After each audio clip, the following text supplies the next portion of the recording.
मुल्क भर में मुतनाज़ा शहरी तरमीमी कानून के खिलाफ एहतजाज का सिलसिला जारी है। ऐसे मौके पर बीजेपी शहरी तरमीमी कानून पर अवाम की गलतफहमी दूर करने की कोशिश कर रही है। हैदराबाद में एक इजलास इस सिलसिले में मुनक्किद किया गया। इस इजलास में बीजेपी के रुकन असेंबली राजा सिंह ने इश्तियाल अंगेज तकरीर की। उन्होंने मुल्क में अमन व अमान को बरकरार रखने के बजाय फिरकों को लड़ाने का बयान जारी किया। राजा सिंह ने सीएए की तायीद करने वालों को देशभक्त करार दिया और सीएए की मुखालफत करने वालों को मुल्क का गद्दार बताया है। उन्होंने कांग्रेस, टीएमसी, टीआरएस, एमआईएम और लेफ्ट पार्टियों को तनकीद का निशाना बनाया। देशभक्त और देशद्रोहियों में एक संघर्ष चल रहा है। देशद्रोही आज बड़ी बड़ी सभाएं, बड़ी बड़ी रैली पूरे भारत देश में निकाल रहे हैं और भारत देश के खिलाफ ये लोग नारे दे रहे। तो भारत के समर्थन में, भारत देश के विकास के समर्थन में आज जो यह कार्यक्रम चल रहा है, जो आतंकवाद बसे हुए हैं, इन आतंकवादियों को या देश के बाहर भगाऊंगा, नहीं तो सीधा हुरों के पास भेजूंगा। ये प्रधानमंत्री मोदी जी का एक संकल्प था। भारत देश के मुसलमानों को यह कहना चाहूंगा कि गुमराह न हो। ये कांग्रेसियों, ये टीएमसी या ये एमआईएम या ये हमारे तेलंगाना को जो धोखा दिया, ये टीआरएस पार्टी के नेताओं की बातों पे ना आए। भारत का मुसलमान भारत में रहेगा। भारत का मुसलमान भारत का गर्व है। और अगर तुम लोग देशद्रोहियों का अगर समर्थन करोगे तो उसके जिम्मेदार हम नहीं रहेंगे कि आने वाले समय में जो देश का मुसलमान है वो देश के समर्थन में खड़ा रहे और जो देशद्रोही है वो देशद्रोहियों के साथ खड़े रहे। हर वो मुसलमान से प्रार्थना करे कि तुम देशभक्त हो या देशद्रोही हो। अगर देशभक्त हो तो ये बिल का समर्थन करे, देशद्रोही हो तो तुम्हारी मर्जी। मरकजी ममलिकती वजीर दाखिला जी किशन रेड्डी ने वाज़ेह किया कि शहरी तरमीमी कानून मुसलमानों के खिलाफ नहीं है। उन्होंने कांग्रेस पर मुसलमानों को गुमराह करने और मोदी हुकूमत को बदनाम करने की साजिश का इल्जाम लगाया। गुमराह कर रहे कांग्रेस पार्टी, राजनीति कर रहे, रिलीजियस के नाम पर, मजहब के नाम पर लोगों को भड़काने के लिए क्यों प्रयास कर रहे कांग्रेस पार्टी।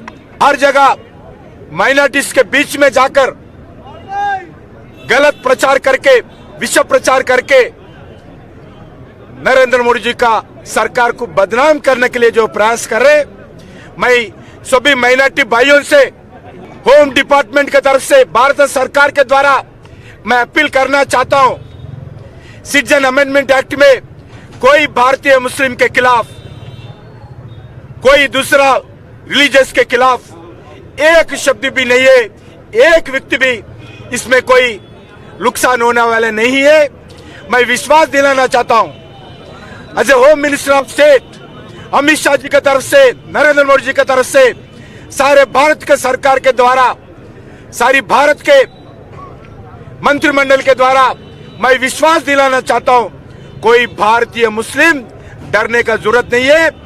जो डरा रहे वो राजनीति के दृष्टिकोण से माइनॉरिटीज को, मुस्लिम भाइयों को डराने के लिए प्रयास करें।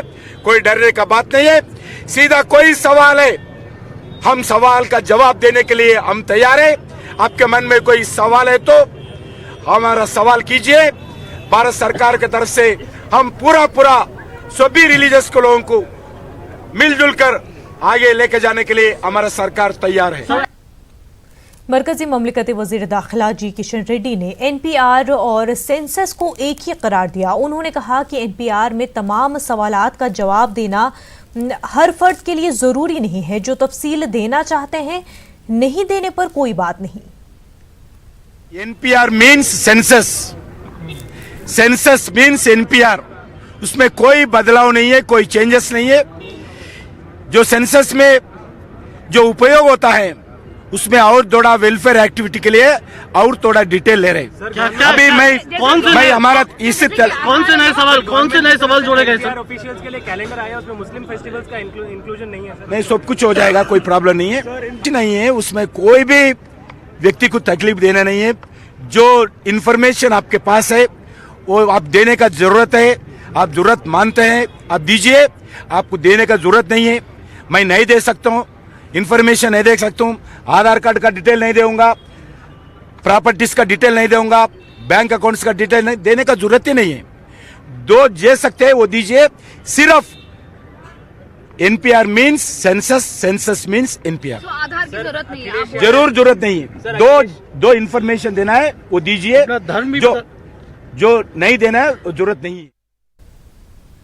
मरकजी ममलिकती वजीर फाइनेंस अनुराग ठाकुर ने कहा कि सीएए शहरियत देने वाला कानून है, शहरियत छीनने वाला नहीं। उन्होंने कांग्रेस, ओवैसी और दीगर पार्टियों पर झूठ बोलकर मुसलमानों को खौफजदा करने का इल्जाम लगाया है।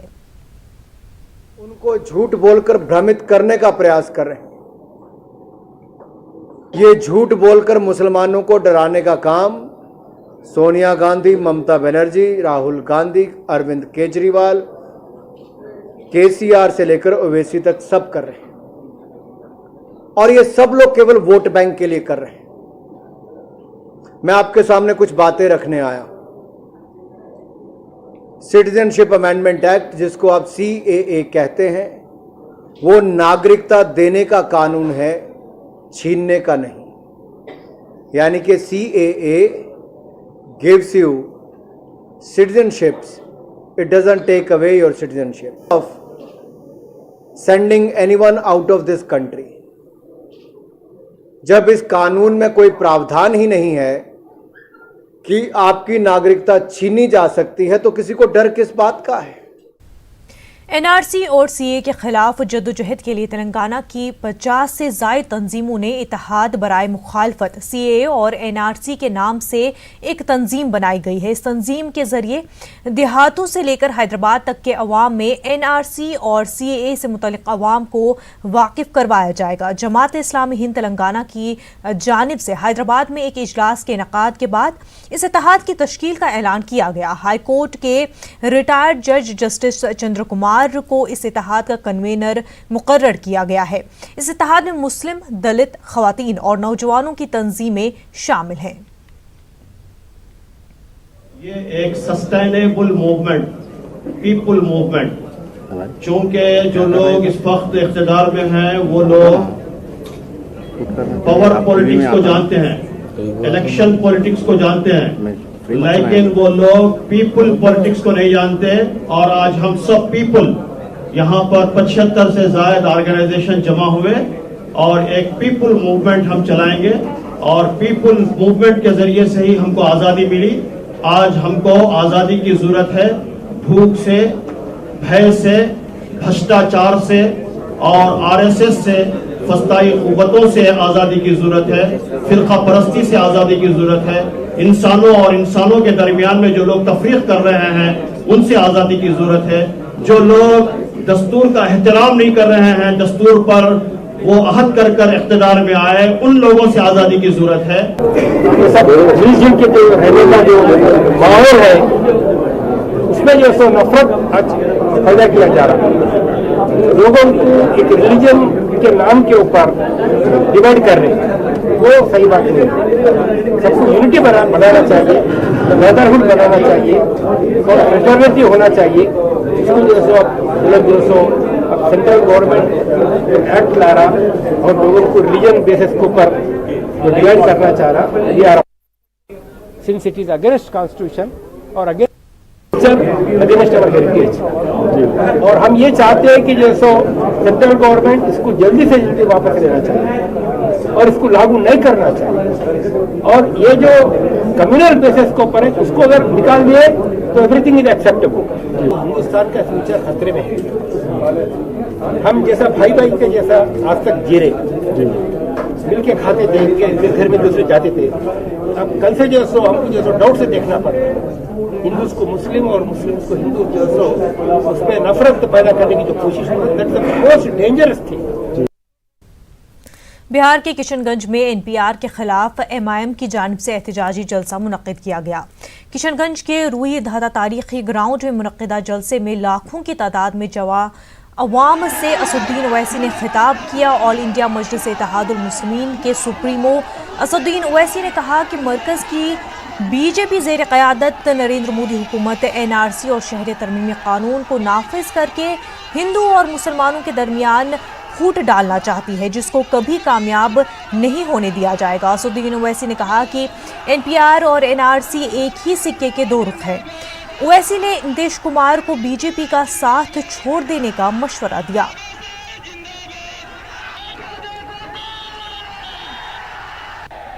बिहार से प्रजाप्रेस्टी का खात्मा करेंगे? क्या आप सीएए कानून के खिलाफ है?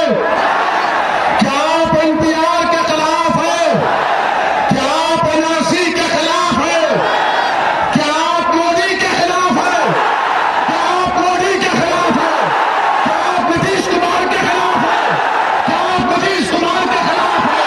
नीतीश कुमार साहब, भारत के संविधान को खराब करके हिंदुस्तान के गरीबों की लाशों पर आप अपना सियासी महल तामीर मत करो, तारीख आपको कभी माफ नहीं करेगी। भारत के संविधान की धज्जियां उड़ाई जा रही है और आप आंखें बंद करके बैठे हैं। भारत के गरीबों से नाइंसाफी हो रहा है, अपनी जबान को खामोश करके बैठे हैं। मैं मानता हूं कि आपने बीजेपी का साथ दिया, मगर अगर आपने जमीन जिंदा है, अगर आपके सीने में दरख्त दे, तो मैं आपसे अपील कर रहा हूं कि जिस तरह केरला की हुकूमत ने एनपीआर के खिलाफ, केरला की कम्युनिस्ट हुकूमत ने एक गवर्नमेंट की सतह पर एक आर्डर जारी किया कि केरला में एनपीआर को लागू नहीं किया जाएगा। ये तमाम किशनगंज की जनता, बल्कि आप मुझे इजाजत दें तो मैं कहूंगा कि बिहार की तमाम जनता नीतीश कुमार से मुतालबा करती है कि बिहार में एनपीआर लागू नहीं होना चाहिए। हैदराबाद नामपल्ली कोर्ट में वुकला के एक ग्रुप ने सीएए की ताईद में, जबकि एक ग्रुप ने सीएए के खिलाफ एहतजाज किया। सीएए के खिलाफ एहतजाज करने वाले वुकला का कहना है कि मरकज की जानिब से पेश करदा शहरी तरमीमी कानून एक तबके के लिए फ़ायदा है, जबकि दीगर तबकों के लिए कानून नुकसानदेह है। वहीं दूसरी जानिब सीएए की ताईद में एहतजाज करने वाले वुकला ने कहा कि इस कानून के जरिए गैर मुल्कियों को मुल्क से बाहर निकाला जा सकता है। एहतजाज के पेश नज़र नामपल्ली कोर्ट के अहाते में पुलिस का बंदोबस्त किया गया था।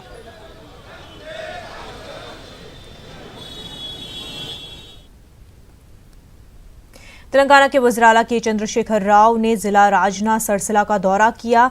केसीआर जिले में चंद तरक्याती प्रोग्रामों में हिस्सा लिया। वज़ीर-ए-आला ने मिडमानेर प्रोजेक्ट का भी मुआयना किया। इससे पहले भीमलवाड़ा मंदिर में अफराद खानदान के साथ पूजा की और वहां मुख्तलिफ तरक्याती कामों का जायजा लिया। इस मौके पर रियासती वज़रा भी मौजूद थे।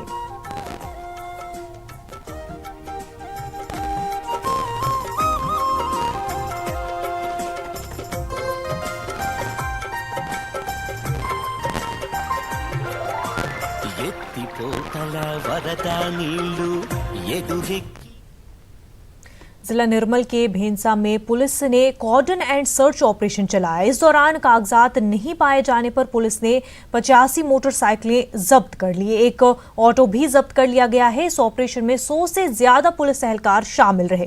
पुलिस ने यहां घर घर तलाशी ली। एसपी शशिधर राजू ने कहा कि छापामारी पर लोगों को घबराने की जरूरत नहीं है। शहरी और देही इलाकों में गैर समाजी सरगर्मियों की निशानदेही करने की उन्होंने अवाम से दरख्वास्त की।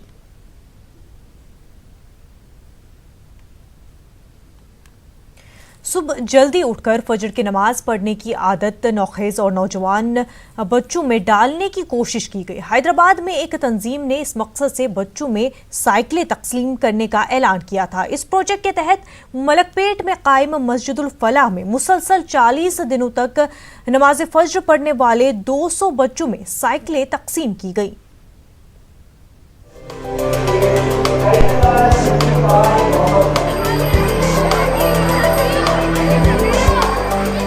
7 साल से लेकर 15 साल की उम्र के ये बच्चे इसलिए खुश हैं कि इन्होंने मुसलसल 40 दिनों तक फजर की नमाज बाजमात पढ़ने का प्रोजेक्ट मुकम्मल किया। इन बच्चों की हौसला अफजाई के लिए फीकस एक नई बाइसिकल तोहफे में दी गई।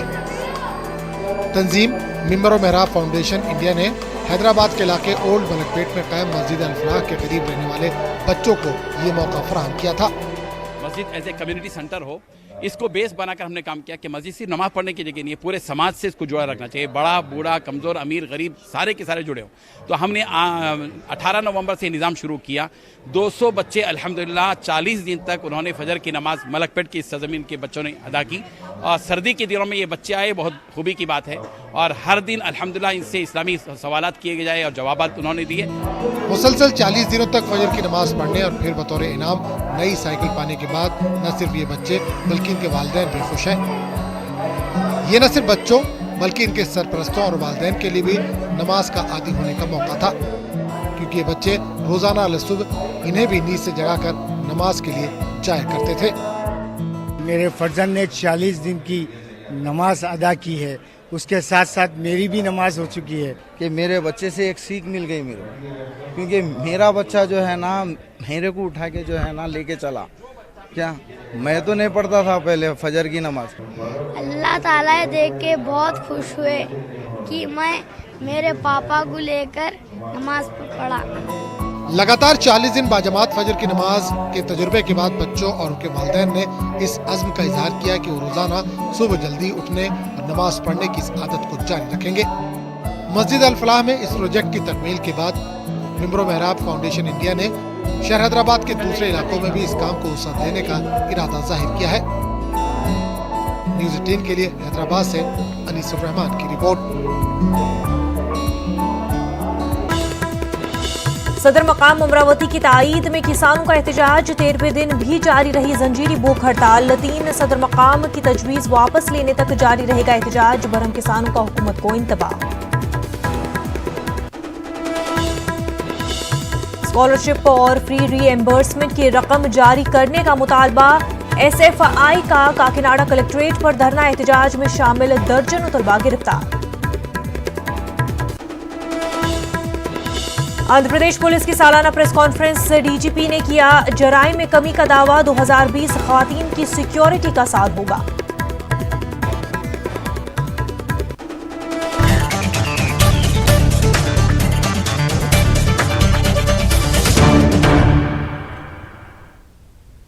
एनआरसी और एनपीआर से मुसलमानों को घबराने की जरूरत नहीं है। मरकज की जानिब से लाए गए इस कानून को रियासत आंध्र प्रदेश में लागू नहीं किया जाएगा। न्यूज़ 18 उर्दू से खुसूसी बातचीत के दौरान आंध्र प्रदेश के नायब वज़ीर आला ने ये बात कही है।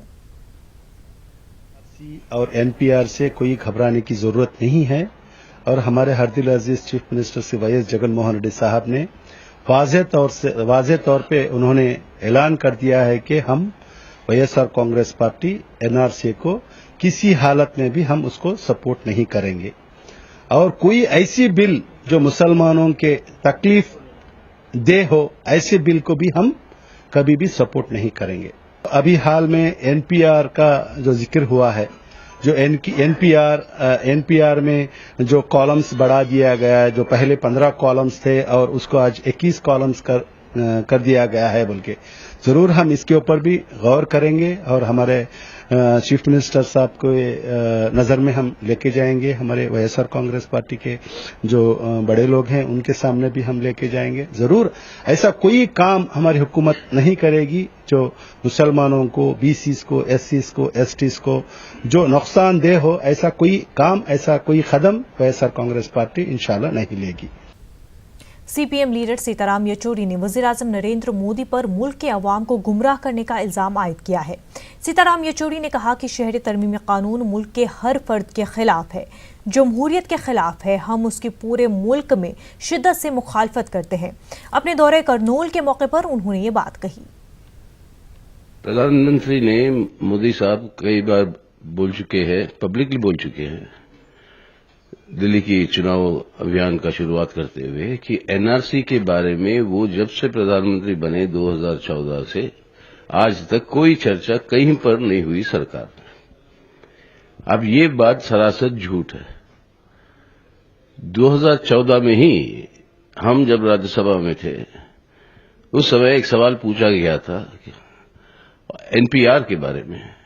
उसका जवाब देते हुए यूनियन होम मिनिस्ट्री, उसका deputy minister of state for home, उन्होंने लिखित रूप में जवाब में दिया कि एनपीआर जो हम शुरू करना जा रहे हैं वो है पहला चरण एक एनआरआईसी, उन दिनों में एनआरआईसी कहा जाता था, national register of Indian citizens.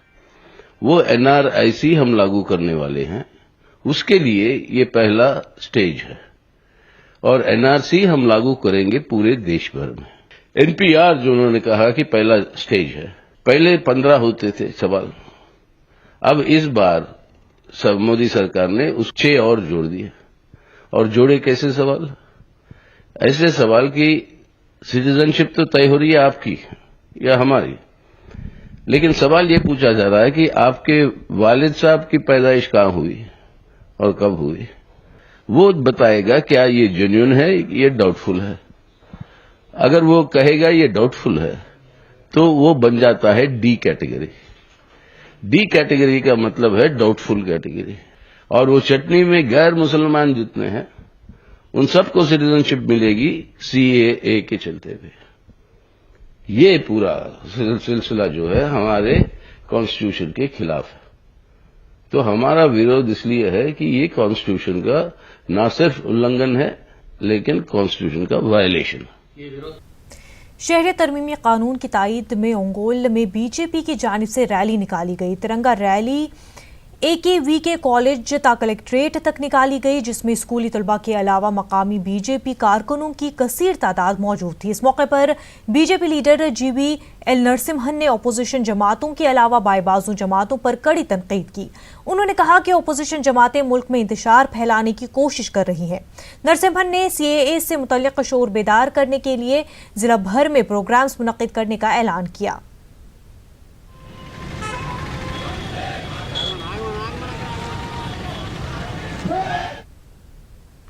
Amravati को सदर मकाम बरकरार रखने का मुतालबा करते हुए किसानों का एहतजाज जारी है। अमरावती में किसानों की जानिब से शुरू करदा जंजीरी भूख हड़ताल 13वें दिन भी जारी रही है। एहतजाजी किसानों ने 3 सदर मकाम की तजवीज़ को मुस्तरद करते हुए हुकूमत से अपना फैसला वापस लेने का मुतालबा किया। सैकड़ों किसान जंजीरी भूख हड़ताल में शामिल हैं। एहतजाजी किसान 3 सदर मकाम की तजवीज़ को वापस लेने तक अपना एहतजाज जारी रखने बजिद हैं।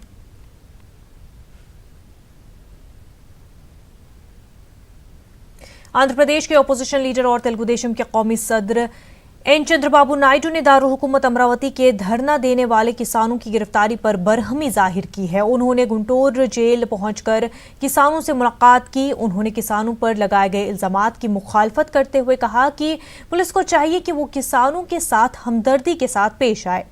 नायडू ने सवाल किया कि किसानों से इंतकाम क्यों लिया जा रहा है। आधी रात को किसानों को गिरफ्तार करना क्या मुंसिफाना है। हजारों किसान दारुल हुकूमत की मुंतकिली के फैसले पर फिक्रमंद है। उधर किसानों को गिरफ्तार करने पर अदालत ने पुलिस पर बरहमी जाहिर की और पुलिस को इंतबाह दिया कि इस तरह के वाक़े का इआदा न होने पाए।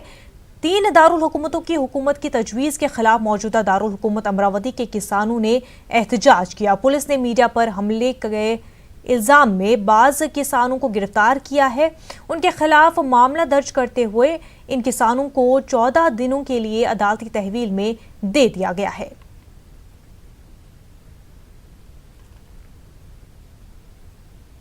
सदर मकाम की तब्दीली का हमारा कोई इरादा नहीं है। किसी भी इलाके में सदर मकाम होने से हमें कोई एतराज़ नहीं है। रियासत की माशी सूरत हाल को बेहतर बनाने के लिए ही सदर मकाम की तब्दीली का फैसला लिया गया है।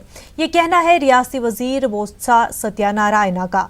विजयनगरम म्युनिसिपल कॉरपोरेशन के हदूद में 200 तरक्याती कामों का रियासी वजीर के हाथों इफ्तिताह अमल में आया। 22 करोड़ रुपयों की लागत से विजयनगरम म्युनिसिपल कॉरपोरेशन के हदूद में सड़कों की तामीर, ड्रेनेज सिस्टम को बेहतर बनाने, बिजली के खंभों को नस्ब करने और अहम चौराहों को तरक्की देने का मंसूबा बनाया गया है। इसके लिए रियासी हुकूमत की जानिब से 22 करोड़ रुपए मंजूर किए गए हैं। फ्री रिएम्बर्समेंट और स्कॉलरशिप की रकम जारी करने का मुतालबा करते हुए SFI की जानिब से काकीनाडा कलेक्ट्रेट पर धरना दिया गया। इस दौरान SFI कारकुनों ने काकीनाडा कलेक्ट्रेट का घेराव करने की कोशिश की। एहतजाज कशीदा सूरत हाल इख्तियार कर जाने पर पुलिस ने लाठीचार्ज किया। कई तलबा को गिरफ्तार करते हुए पुलिस स्टेशन मुंतकिल किया गया है। एहतजाजी तलबा ने इमरून 1 हफ्ता स्कॉलरशिप की रकम जारी करने का मुतालबा किया। बसूरत दीगर सीएम कैंप ऑफिस का घेराव करने का इंतबाह दिया है।